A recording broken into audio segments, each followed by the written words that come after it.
definitely. As we walk around the outside of the cathedral, or the outside walls of the cathedral, there are all sorts of different memorials and bits and pieces. Just behind us is the one Chunuk Bair, First World War Memorial, remembering the Anzacs.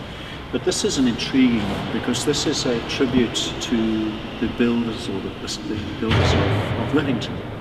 And if you look carefully, you can pick out different parts of Wellington. So here we have seen something. There's the beehive, yes. And the cathedral itself. Yes. And this little bit intrigues me because this is the cake tin, and here's the spotlight, the floodlights coming in. Yes.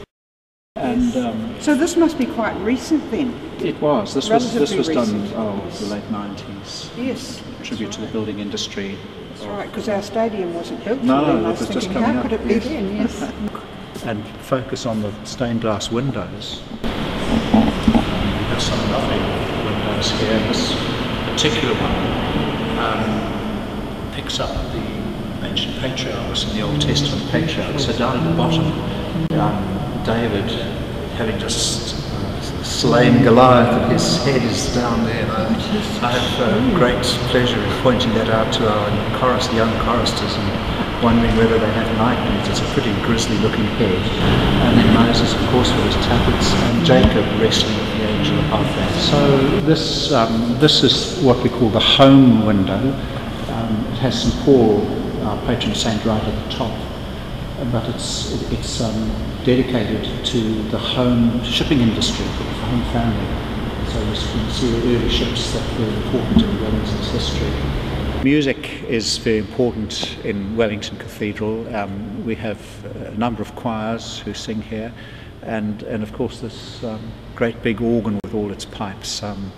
I've never managed to count them all.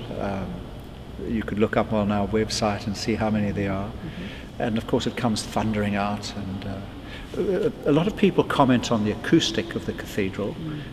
It is quite difficult to hear the spoken word at times because there is that resonance, but for singing and choral music it is just wonderful.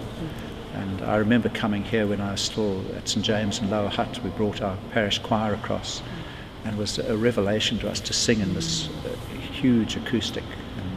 And to hear how different the music sounds. Yes, to hear how different it is. So we have a children's choir, but our cathedral choir are all adults, and we sing really the full repertoire of Anglican cathedral music, so a different mass setting every week, and of course choral evensong every Sunday night. And it's one of the great privileges and joys of being here. And to recognise that worshipping through music is slightly different, that you actually allow yourself to get caught up in the music. We had a phrase when I was young that said, "He who sings prays twice." That's St. Augustine, supposed to be, okay. Yes. He who sings prays twice, indeed.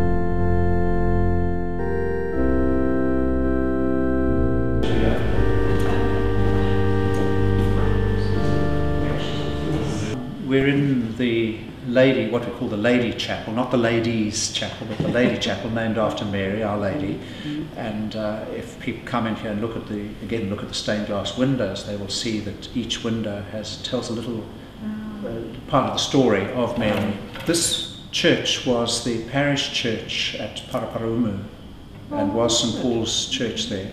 And when we were the chapel here was always going to be concrete like the rest of the cathedral, but somebody had the great idea of moving the church. So as we do in New Zealand, you cut it in half, put it on a big truck, and then get a huge crane and hoist it right over the top of the cathedral and put it inside and stitch it all together again. So, this is very much North Island timber church, I guess all Kauri probably. Just lovely. Yeah. We've got a baby pipe organ up there, and this is every day. We have a daily mass, daily Eucharist here. We can hold a small wedding. We can get 60 people in here. Yes. Funerals and smaller services, as opposed to the great big cathedral where we can seat 1,000 people. Yes. And sometimes 50 people would rattle. Would just rattle around, so that's too big. Good. Well, many people in Wellington, of course, will have heard the cathedral bells ringing. They ring every Sunday morning and evening, and then again on Tuesdays. But we're in the ringing chamber here at the moment. The rope's safely stowed up there. If you look really carefully, you'll see the bats in the belfry. Every good belfry needs a few bats. And of course, the art of change ringing is quite a skill. It's all to do with technique, not brute force. And but if if people want to come and learn to ring, we're always looking for new ringers.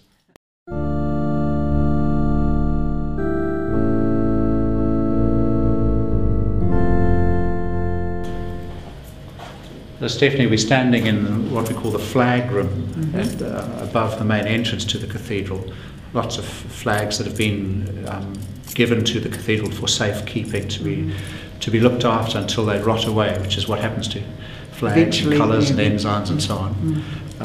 There's my particular favourite here is that little New Zealand flag down there, which is supposed to have been on Sir Ed Hilary's on the tractor that he took to the South Pole. We keep an eye on the Prime Minister here, so we'll just go through the door and have a look outside. So here we are, looking out over Parliament, and a rather nice link really between the church and state, if you like. That's where our laws are made, but this is where we pray. And not only here, but of course just up the road. Yes, Sacred Heart Cathedral, the two cathedrals is surrounded by prayer. Absolutely, absolutely. Yes. We hope they listen sometimes. We know God does, but we hope some of our politicians listen too. So there's lots of things housed in here, Frank, that Indeed, people would take a long while to learn it. Well, I certainly don't know it all.